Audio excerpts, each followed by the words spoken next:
Faly miarabantsika tsy avindray tsy tia alatsinainy fa 12 ny volana Jona ity.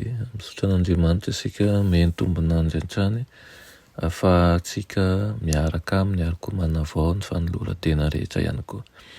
Milohan'ny dirantsika ny amin'ny mofonainana io dia hivavaka isika. Tompo-Andriamanitra io mbola velom-pisaorana anao izay efa menao tombonandro, menao tombo-piainana ihany koa. Ngataka aminao mba mila mifahatsoanay sy ny elokay rehetra ary koa hitaonanay amin'ny alalan'izao teninao izao. Anaran'i Jesosy, amen. Lohatenin'ny mofonainantsika androany dia manao hoe mpanao ny hafanana sy ny hatsika. Mpanao ny hafanana sy ny hatsika. Raha ianao amin'ny Daniela 7:5-20 manao hoe aroa izy. Ka no indro aho mahita efa dahatsy mifatotra mandehandeha eo anaty afo, nefa tsy maninona akory izy. Ary ny fijery ilay fahaefatra dia toa zanak'ireo Andriamanitra. Amen. Raha mbola nijoro teo anaty an'ireo Hebreo telo lahy dia nino marimarina ny mpanjaka fa manan-javatra izay tsy hananan'ireo olon-kendry teo amin'ny fanjakan'izy ireo. Nahatoky mandrakariva teo amin'ny fanatotosana ny didiny izy ireo. Koa raha mety iray amin'ny vahoaka mba hiankohoka amin'ilay sary olona volamena izy dia hosoa azy ireo izany. Fa raha tsy mety mivavaka kosa ianareo izy taminy dia tsipy miaraka amin'izay ao anaty lafaoro misy afo mirehitra. Verimaina nefa ny fandrahodana nataon'ny mpanjaka. Tsy azony sakanana ho mahatoky tamin'ny mpanjakan'izao rehetra izao ireo zatovolahy ireo.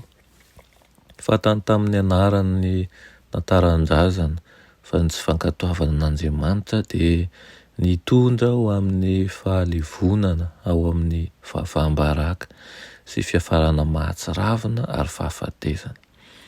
Fa ny fahatahorana ny Tompo kosa dia fiandoham-pahendrena sy loharanom-pahasoavan'ny marina rehetra. Ny anatanjaka ny finoany tamin'ny fiheverana fa omem-boninahitra amin'ny fahafahana azy ireo Andriamanitra.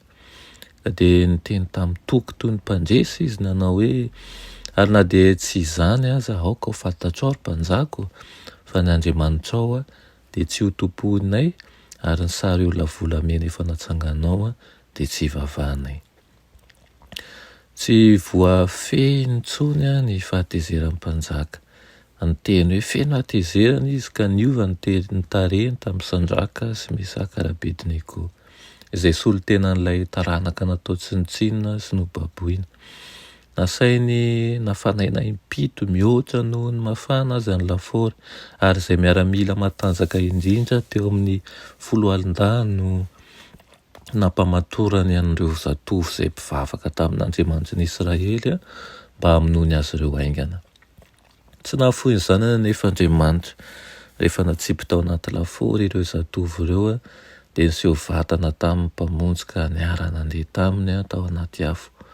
Tsy nanan-kery andevona an'ilay lafo rehefa eo anatrehan'ny Tompo ilay mpanao ny hafanana sy ny hatsika. Hita raha fehezina ny mofonainantsika androany dia mampatsiahy itsika ny zotim-posy ny finoana nananany izy telo lahy izay nijoro mandrakariva na dia teo aza ny fandrahonana ny ho faty ny famonoana mihitsy rehefa tsy nanaiky ny ankohoka tamin'ilay sary olona volamena izy. Nijoro tamin'ny finoana mandrakariva hatramin'ny farany ary hitantsika taratra ihany koa fa Andriamanitra tsy mba mamela ny zanany, tsy mahafoy ny zanany ary manantanteraka ny teny fikasana. Aminy tokoa ny Andriamanitsika. Dia hisintona lesona amin'izany hatrany isika mba ahafahantsika mijoro amin'ny toe-javatra sarotra ka hitokitsika eny fa na hatramin'ny fahafatesana azy. Fa ireo izay efa napetraka Andriamanitra tsy hankohofana dia tsy hankohofana tokoa. Andriamanitra tsara indrindra izay an-danitra, misaotra anao izahay eny amin'izany mofinaina nomenao anay io izany. Ampianaro izay hanana finoana tahaka n'izy telo lahy tokoa ka toky ianao tsy salasala amin'ny toe-javatra rehetra. Andray izay rehetra didy efa napetraka ao ankatoavina satria ianao ilay Andriamanitra velona sady marina. Aminaran'i Jesosy, amen.